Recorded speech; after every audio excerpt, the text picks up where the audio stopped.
Bismillahirrahmanirrahim. Assalamualaikum warahmatullahi wabarakatuh. Perkenalkan, nama saya Gina Lutfia Mubonggi dengan NIM 11114210004, jurusan Budidaya Perairan semester 1. Di sini saya akan menjelaskan gaya-gaya kepemimpinan. Di beberapa titik dalam karir seseorang, ada kalanya mereka mengambil peran kepemimpinan dalam beberapa kapasitas. Baik saat memimpin rapat, proyek, tim, ataupun seluruh departemen, seseorang mungkin mempertimbangkan untuk menentukan mengadopsi gaya kepemimpinan yang ditentukan. Gaya kepemimpinan mengacu pada perilaku karakteristik pemimpin saat mengarahkan, memotivasi, membimbing, dan mengelola sekelompok orang. Pemimpin bisa menginspirasi gerakan politik dan perubahan sosial. Mereka juga dapat memotivasi orang lain untuk tampil berekreasi dan meniru. Ketika Anda mulai mempertimbangkan beberapa orang yang Anda anggap sebagai pemimpin yang hebat, Anda dapat langsung melihat bahwa seringkali adanya perbedaan besar dalam cara setiap orang memimpin. Berikut saya akan menyebutkan dan menjelaskan gaya-gaya kepemimpinan. Yang pertama ada gaya otoratis. Ungkapan yang paling menggambarkan gaya kepemimpinan otoratis adalah lakukan apa yang saya katakan. Umumnya, seseorang pemimpin otoratis percaya bahwa dia adalah orang yang terpintar di meja dan tahu lebih banyak daripada yang lain. Mereka membuat semua keputusan dengan sedikit masukan dari anggota tim. Pendekatan pemerintah dan kontrol ini adalah tipikal gaya kepemimpinan di masa lalu, tetapi tidak cocok dengan bakat di masa kini. Itu tidak berarti bahwa gaya mungkin tidak sesuai dengan situasi tertentu. Misalnya, Anda dapat terjun ke dalam gaya kepemimpinan otoratis ketika kepemimpinan penting dan Anda memiliki pengetahuan yang banyak tentang situasinya. Ataupun ketika Anda berurusan dengan anggota tim yang tidak berpengalaman dan tidak ada waktu untuk menunggu agar anggota tim terbiasa dengan peran mereka. Next, di sini ada gaya demokratis. Beberapa dengan gaya demokratis ini, pemimpin demokrasi lebih bertanya, bagaimana menurut Anda? Mereka berbagi informasi dengan karyawan tentang apapun yang mempengaruhi tanggung jawab pekerjaan mereka. Mereka selalu mencari pendapat karyawan sebelum menetapkan keputusan akhir. Gaya kepemimpinan demokratis membuat orang melakukan apa yang Anda ingin lakukan, tetapi dengan cara yang mereka inginkan. Next, ada gaya afiliasi.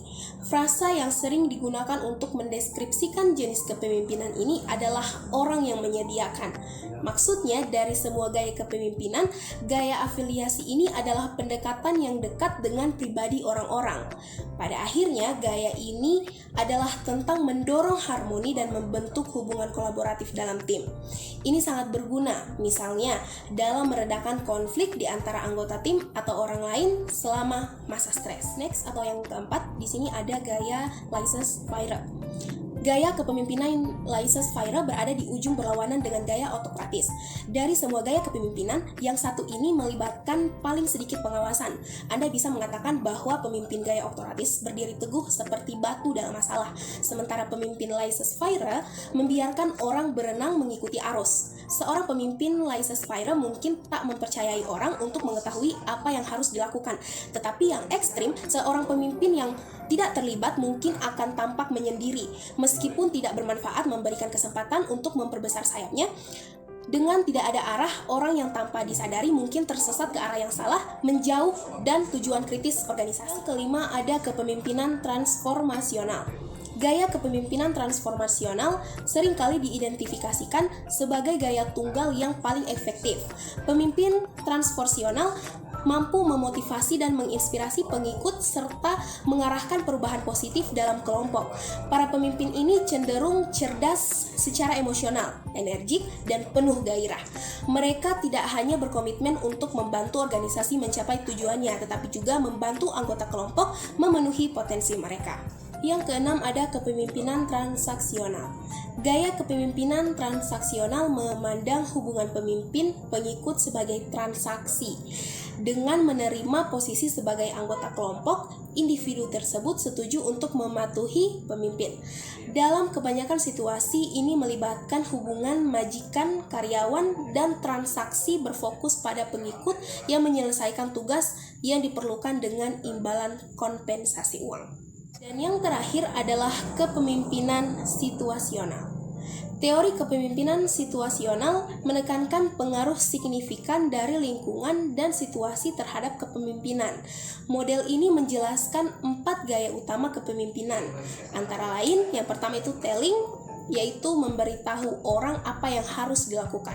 Yang kedua itu adalah menjual, yaitu meyakinkan pengikut untuk membeli ide dan mereka. Yang ketiga itu ada berpartisipasi atau mengizinkan anggota kelompok untuk mengambil peran lebih aktif dalam proses pengambilan keputusan. Dan yang terakhir adalah mendelegasikan. Delegasikan itu adalah mengambil pendekatan lepas tangan untuk kepemimpinan dan mengizinkan anggota kelompok untuk membuat sebagian besar keputusan. Sekian, wassalamualaikum warahmatullahi wabarakatuh.